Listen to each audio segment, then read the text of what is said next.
नमस्कार, रुपालीज किचनमध्ये तुमच्या सर्वांचे स्वागत आहे. आज आपण बनवणार आहोत इन्स्टंट अशी रवा रसमलाई, ज्याची टेस्ट अगदी मार्केटमधल्या रसमलाईसारखीच आहे.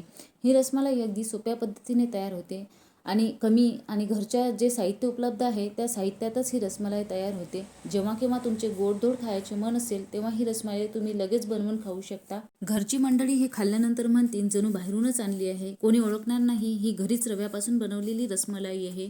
तीही एवढ्या स्वस्त आणि दूध न फाडता कमी मेहनतीत आणि झटपट होणारी आहे. चला तर मग बनवूया झटपट टेस्टी रवा रसमलाई घरच्या घरी. तर त्यासाठी गॅसवर कढई गरम करून घ्यायची आहे. आता त्यामध्ये 1 चमचा तूप टाकायचं आहे.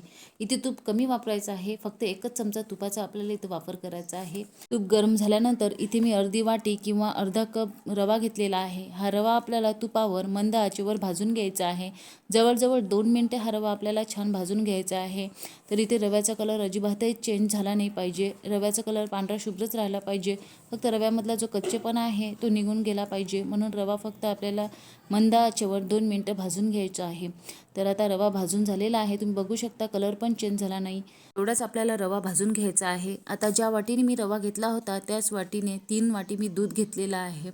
तर इथे प्रमाण लक्षात ठेवायचं की जेवढा आपण रवा घेतला होता त्याचं 3 पट आपल्याला दूध घालायचं आहे रव्यामध्ये.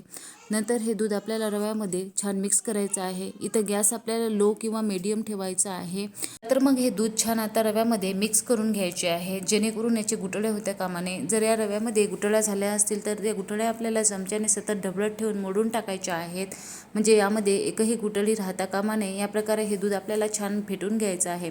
तर तुम्ही बघू शकता की 5 मिनिटाच्या आतच हे मिश्रण छान घट्ट होत आहे. दूध छान रव्यामध्ये मिक्स झालेलं आहे आणि रवा छान फुललेला आहे. तर परत 1 ते 2 मिनिटं हे मिश्रण फेटून घ्यायचं आहे. जोपर्यंत कढईपासून रवा मोकळा होत नाही तोपर्यंत आपल्याला हे मिश्रण थोडंसं घट्ट होऊ द्यायचं आहे. तर तुम्ही बघू शकता की हे मिश्रण कढईपासून मोकळं होत आहे. तर एवढं आपल्याला हे मिश्रण फेटून घ्यायचं आहे. तर आता इथं आपण 2 चमचे साखर टाकून घेणार आहोत. म्हणजे यामुळे काय होईल तर मिठाईची चव गोड येईल, म्हणून आपल्याला 2 चमचे साखर टाकायची आहे. तुम्ही प्रमाण वाढवू शकता, कमी जास्त किंवा करू शकता. परत हे साखर आपल्याला 1 ते 2 मिनिटं रव्यामध्ये मिक्स करून घ्यायची आहे. थोडंसं हे मिश्रण साखर टाकल्यानंतर पातळ होईल, पण नंतर परत हे मिश्रण छान घट्ट होईल. हा रवा असल्यामुळे हे मिश्रण पटकन घट्ट होते. गॅस बंद करून घ्यायचा आहे आणि आता हे मिश्रण आपण एका बाउलमध्ये थंड करायसाठी काढून घेणार आहोत. तर इथं आपण आता इकडे आपली रसमलाईची तयारी करून घेणार आहोत. त्यासाठी मी गॅसवर एक कढई ठेवलेली आहे. कढईमध्ये 2 ते 3 चमचे पाणी टाकून घ्यायचे आहे, ज्यामुळे ते दूध आपलं कढईला लागणार नाही. आणि इथं मी अर्धा लिटर दूध घेतलेलं आहे. इथे दुधाला 5 मिनिटं छान उकळी काढून घ्यायची आहे. इथं हाय फ्लेमवर उकळी काढायची आहे. नंतर गॅस आपल्याला एकदम लो ठेवून 20 ते 25 मिनिटं हे दूध आपल्याला उकळून घ्यायचे आहे. तर इथे एक लक्षात ठेवायचं की इथं चमचा सतत ढवळतच ठेवायचा आहे. जोपर्यंत आपलं दूध तिकडे उकळते तोपर्यंत इथं आपण रव्याचे छोटे छोटे पेढे तयार करून घेऊ. तर त्याआधी हे मिश्रण आपल्याला छान 5 मिनिटं चुरून घ्यायचं आहे. तर हे मिश्रण पूर्णपणे थंड झालेले नाही आहे. जवळजवळ 50% हे मिश्रण थंड झालेलं आहे. एवढंच मिश्रण आपल्याला थंड करून घ्यायचे आहे, म्हणजे आपल्याला जास्त थंड करायचे नाही. थंड झाल्यानंतर हे गोळे तयार व्हायला खूप वेळ लागते. तर हाताला थोडंसं तूप लावून घ्यायचं आहे आणि याचे आपल्याला छोटे छोटे असे गोळे तयार करून घ्यायचे आहेत. आणि गोळे तयार झाल्यानंतर याला असं थोडंसं दाबून घ्यायचं आहे, म्हणजे याचा रसमलाईसारखा आकार तयार होईल. तर अशा प्रकारे आपल्याला सर्वच रव्याचे छोटे छोटे असे गोळे तयार करून पूर्ण रसमलाई करून घ्यायची आहेत. त्याला असं चप्पट आकार द्यायचा आहे किंवा तुम्ही गोल आकारसुद्धा ठेवू शकता, ज्याप्रमाणे पेढे असतात तसा गुलाबजामसारखा. तर इथं आपलं दुधाच्या इकडे पण लक्ष ठेवायचं आहे. दूध आपल्याला सतत ढवळत ठेवायचं आहे. जी दुधावर मलाई असेल ती पण आपल्याला दुधामध्ये मिक्स करायची आहे. तर अशा प्रकारे आपले गोळे तयार झालेले आहेत. अर्ध्या वाटी रव्यामध्ये आपले 20-25 असे रसमलाईचे गोळे तयार झालेले आहेत, तुम्ही बघू शकता. तर इथे दूध पण छान उकळलेलं आहे. दूध 5 ते 10 मिनिटं आपल्याला उकळून घ्यायचं आहे. ज्याप्रमाणे बासुंदीसाठी दूध हवं असते त्याप्रमाणे आपल्याला दूध घट्ट करायचं नाही आहे. इथे पातळच दूध ठेवायचं आहे. तर आता मी थोडा इथे कलरसाठी फूड कलर ॲड केलेला आहे. तुम्ही केशरच्या काड्यासुद्धा इथे टाकू शकता. या फूड कलरमुळे दुधाला अतिशय छान असा कलर आलेला आहे, तुम्ही बघू शकता. नंतर आता इथे मी 1 कपभर साखर टाकत आहे. तर तुम्ही इथे साखरेचं प्रमाण कमी जास्तसुद्धा करू शकता. नंतर ही साखर आपल्याला दुधामध्ये मिक्स करून घ्यायची आहे आणि परत दुधाला 1 ते 2 मिनिटं उकळी काढून घ्यायची आहे. दूध इथं जास्त आटवायचं नाही आहे. तर इथे साखर आपली पूर्णपणे विरघळलेली आहे. तर इथे आपण जे रव्याचे पेढे बनवले होते ते टाकून घेणार आहोत. तर दूध उकळतच ठेवायचं आहे आणि एक एक पेढा आपल्याला या दुधामध्ये टाकायचा आहे. तर एकत्र पूर्ण पेढे टाकून द्यायचे नाही आहेत, एक एकच पेढा आपल्याला या दुधामध्ये टाकून घ्यायचा आहे.